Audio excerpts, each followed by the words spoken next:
Today, I'm going to be sharing 10 ways you can retire with just Social Security alone.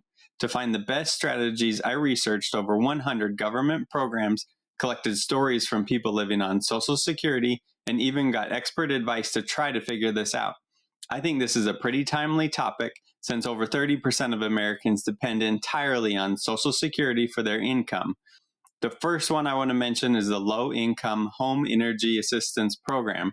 This program can help you pay your power bill. It can also help fix broken heaters or air conditioners. It can help in an emergency if your power is about to be shut off, or it can help weatherize your home to save energy. This program can be a big money saver, especially with energy costs going up these days. You can get help by calling your local LIHEAP office. Make sure to bring your proof of income, your recent power bill, a photo ID, your Social Security card, and proof that you pay your own utility bills. Oh, I should mention that many states have long waiting lists, so ask for help early before winter or summer comes. Speaking of homes, home ownership can be a major advantage in retirement. Not having to pay a mortgage or a rent on a fixed income can be a huge relief, but owning a home can also come with its own set of challenges. I saw the struggle in so many YouTube comments about living on Social Security. There's property taxes, insurance, and just the general upkeep costs can cause stress on a fixed income. So what are some options for people who own their own homes, but they're kind of struggling with these costs? Well, there are a few things to consider. You can get a grant or a loan from the USDA to pay for home repairs. This program provides loans or grants to very low-income homeowners for essential repairs, improvements, or even hazard removal. So if your roof is leaking or the furnace needs replacing, this program could help. And for people 62 and older, there are grants specifically for fixing health and safety hazards. This can be a huge help if you're struggling to keep your home safe and comfortable on a tight budget. Okay, here's how you can get help. Call or visit your local USDA Rural Development Office. They will help you fill out all the paperwork. Then they will check your home to see what needs fixing. And if you qualify, they will help you find workers to fix your home. You can also get a low-cost loan along with the grant if you need even more money for repairs. Now, if you don't own a home and are having a hard time paying rent, there's help available for you too. I found some great resources for rental assistance. The Housing Assistance Program helps low-income seniors find affordable private or even government-owned rental housing. What's amazing about this program is that it offers a lot of flexibility. You're not limited to specific buildings in your city. You can choose any place that meets the requirements of the program. And the program is not limited to any particular type of housing. It could be a single-family house, a townhouse, or even an apartment. The money goes directly to your landlord to help cover part of your rent, and you pay the difference between the actual rent and what the program pays. It's like a coupon that allows you to afford a place that you otherwise might not be able to. This program is run by local public housing agencies. So if you're interested in applying, you should contact your local PHA office. Keep in mind, though, that there are long waiting lists. But if you're struggling with housing costs, it's worth checking out and getting on the list. Next, it's no secret that grocery prices have gotten out of control. And when you're on a fixed income, there's not much you can do besides just buy fewer groceries. But that doesn't mean you should go hungry. Help is available. There are charities like Feeding America that have a massive network of food banks across the country. And they also have programs specifically for seniors. In fact, they gave out 166 million meals to seniors last year alone. You can search their website for local food programs. They set up free food pantries in communities around the country, and they even have mobile pantries that bring food right to senior centers. For people over 60 that need even more support, they have a supplemental food program that gives out boxes of food each month. And they don't just provide food. They also help people sign up for programs like SNAP, and they make it easier for seniors to get food with home delivery programs. This is really great for anyone that can't leave their home anymore.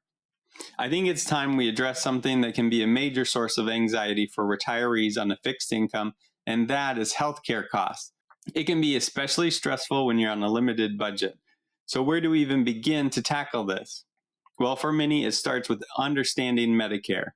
Medicare is a complex system, and navigating it can feel overwhelming. In my research, I did find some helpful advice from Dr. Ed Weir, a former Social Security manager who now has a YouTube channel dedicated to helping people understand these programs. One important tip he shared is to take advantage of the Medicare Savings Program. The programs vary from state to state, but they can help with Medicare premiums, deductibles, and copays. And there's even a program called the Extra Help Program, which is a low-income subsidy specifically for prescription drug costs. He also emphasized the importance of shopping around for Medicare Advantage plans. These plans are offered by private insurance companies, and they offer different benefits and costs. When you turn 65, it's not just a matter of signing up for Medicare.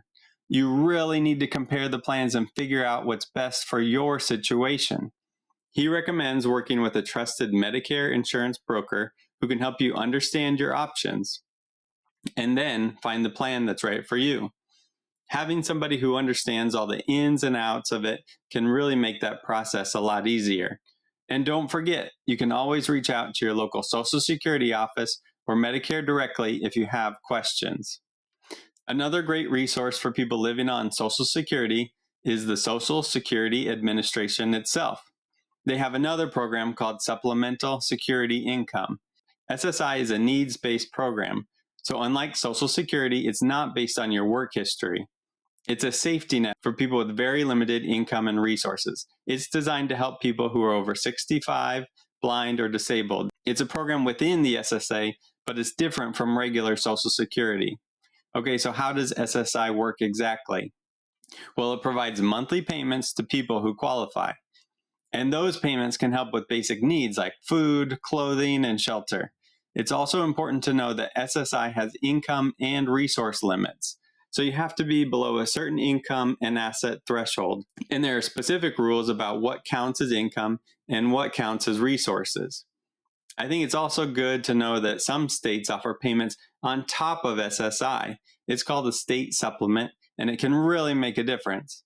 And what's great is that the state supplement won't reduce your SSI payment. So if you're already getting SSI, it's definitely worth checking to see if your state has a supplement. In addition to SSI, some states like Alaska have other programs to help seniors. The Alaska Senior Benefits Program is specifically designed for Alaskans who are 65 or older, and it gives them monthly cash benefits. It's not like Social Security. Instead, it's based on your income level. The income limits are tied to the federal poverty guidelines and change each year as the poverty level changes. But the payments can be up to $250 each month depending on your income. Each state offers different types of help for seniors, so check your state website to find out what's available. And while we're talking about finances, you should know that there are specific tax breaks just for retirees. The elderly tax credit is designed to help low-income retirees over 65 pay less in taxes. To qualify, you have to meet certain income limits. Social Security and some pension money does count towards those limits. If you qualify, you can get up to $7,500 in tax credits each year, but the amount you get depends on your tax filing status. What's sad is that it's not automatic. You have to actually claim the credit. You will have to fill out a form called Schedule R when you file your taxes. And a lot of people don't know about this credit, so it's worth checking to see if you qualify. And another great tool you should check out is benefitscheckup.org. It's a free website that can connect you to a lot of different government programs, and it helps you figure out which programs you might be eligible for. And it's not just for seniors, it also helps people with disabilities find programs too. On the website, you can find programs that help pay for food and groceries, like SNAP. You can also find help to pay for medicine and healthcare costs. It can even connect you with free legal help in your community.